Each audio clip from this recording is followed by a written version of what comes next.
Let's take a look at some information and charts on Tezos for BraveNewCoin. And I gotta say, of all the things on my radar, Tezos potentially looks the most bullish. Crazily enough to say that out loud, but I'll break it down in the TA and the various on-chain charts. So Tezos is a proof of stake coin, similar to EOS in a way. Current inflation is around 4.6%, rewards around 5.8%. Staking ratio 76%. It's liquid proof of stake, I think, so you can do stuff with it. It's not just like locked in a specific place. So it's always good to see who are the stakers. In this case, who are the bakers is what they call them, the validators. Are they decentralized? Are they all exchanges? Are they across the globe? They have various protocol upgrades that occur sort of automatically through voting. Tezos kind of came to be out of the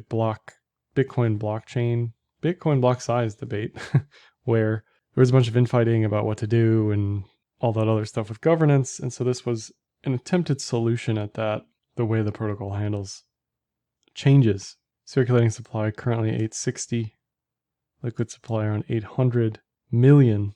So not a crazy amount of coins, but certainly a decent amount of coins floating around. And if we look at the bakers, the top three are exchanges. So the decentralization argument certainly gets weakened by seeing this information. It looks to be around 25% of the staking components are exchanges, which maybe not a big deal currently, but if there's ever an issue with governance and the exchanges don't agree with the users, there could be an issue, right? That's the whole reason we pay attention to this stuff. We're always told that proof of stake is the savior to proof of work. Proof of work destroys the environment. Proof of stake's the cleaner, better version. But if it's not decentralized, it kind of just breaks down the whole point of cryptocurrencies in general. And Coinbase charging 25% commission is highway robbery on staking. So if you are staking there, this is advice. I would move anywhere else. Literally anywhere else has lower commission than Coinbase. Most people just don't know better. And a lot of the normies, the non-watchers of this video, don't pay attention to that. So if you know somebody in Tezos who is staking there, let them know that there are lower commissions virtually anywhere else on the planet compared to Coinbase. And if we look at the adjusted reward according to stakingrewards.com, the adjusted reward is less than 1%, which against holding USDC on Compound Aave Yearn just doesn't make sense for a lot of people, because unless you're super bullish on the upside volatility here, you'd much rather be holding a non-volatile asset to collect interest than hold something that gives you less than 1% when USDC can give you 4+%. But if this thing is bullish, which it does look as though it's pretty bullish right now, then this narrative gets thrown out the window, because the upside appreciation is much greater than the APY anyway, right? Some of the reasons why this thing has gotten a lot of traction recently is probably because of their DEX initiatives and swaps initiatives and NFT initiatives relative to everybody else, right? If it's cheaper, better, faster, stronger, most people don't care. I mean, just look at what happened with BSC relative to ETH. Grass is always greener, and the locust swarm, who loves to gamble and do whatever else with AMM swaps and NFTs, went to BSC and did not like Ethereum because of the fees, and that's perfectly reasonable. In any case, liquidity is increasing, continues to increase on QuipiSwap. I don't know how to say that. QUIPU swap. So that's certainly bullish. Volumes holding relatively at the highs. I don't know why it won't let me scroll down. I don't recognize any of these tokens, so good luck with that. But this is a thing that exists on Tezos at the very least, and I think that's part of the reason why price is up where it is. It's certainly why transaction counts are at all-time highs, pushing all-time highs. Just crazy amounts of on-chain activity relative to what was happening. It's almost like there was nothing going on previously other than staking, and now all of a sudden people have something to do with Tezos, which has always been the thing that I've commented on. Previously, the only thing you could do with Tezos is stake it. Now you can actually do something with it. You can gamble harder with it on swaps or whatever. But that's helping on-chain activity pick up. And average transaction values are kind of flat, and I guess slightly up, but down significantly from where they had been. And that makes sense, because If you're getting more like microtransactions, you're going to see smaller transaction values on average, typically. Active addresses continue to skyrocket to all-time highs. A lot of this is staking related. NVT is actually falling here, which is bullish after rising. So it rose from all-time lows to 132, and now it's declining below 90. Certainly a good look for transactions, active addresses, and NVT for the bulls in that camp. MVRV, however, is a bit concerning that it's at an all-time high here. So in general, MVRV is a measure of market cap versus on-chain activity. In general, things top out at a 2x multiple or higher. Tezos has never reached a 2x multiple historically. It's kind of peaked at 1.2x. It's currently at all-time highs for MVRV. So if on-chain activity picks up significantly relative to changes in market cap, MVRV will fall. We don't really have enough data backtesting to really see what's going on here, but what I'd like to see is MVRV actually decline on rising prices here, or prices pick up significantly in MVRV hitting that 2x plus multiple. I think you just got to be careful how to read this because there's not enough data, and it is an all-time high, which for most things would be extremely bearish. I would say this is so overbought, avoid it, look at something else. But in the sight of everything else, I think this is rather bullish. And then when I look at Google Trends, they're basically near all-time highs again, which is pretty weird. I don't think Tezos is a normal word people search for, so I'm assuming this is totally crypto Google Trend related, but it's at all-time highs. I mean, they've done a lot of advertising. They're spending a lot of money.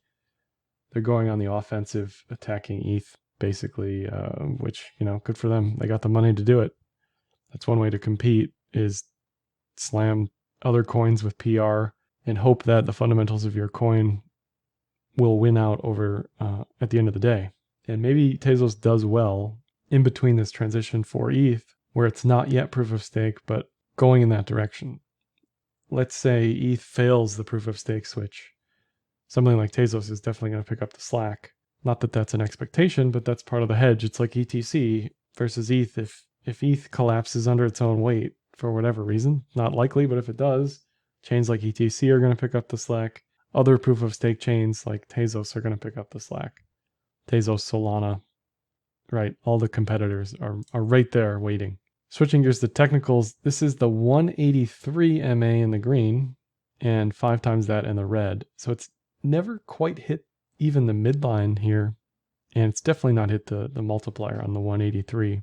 Not a ton of data here, but enough data to know that expecting 20 plus upside is probably a bit much. Let's say this thing goes bananas. I like 25 plus, right? But that's never happened. So it's pure hopium to say that that's where it's headed.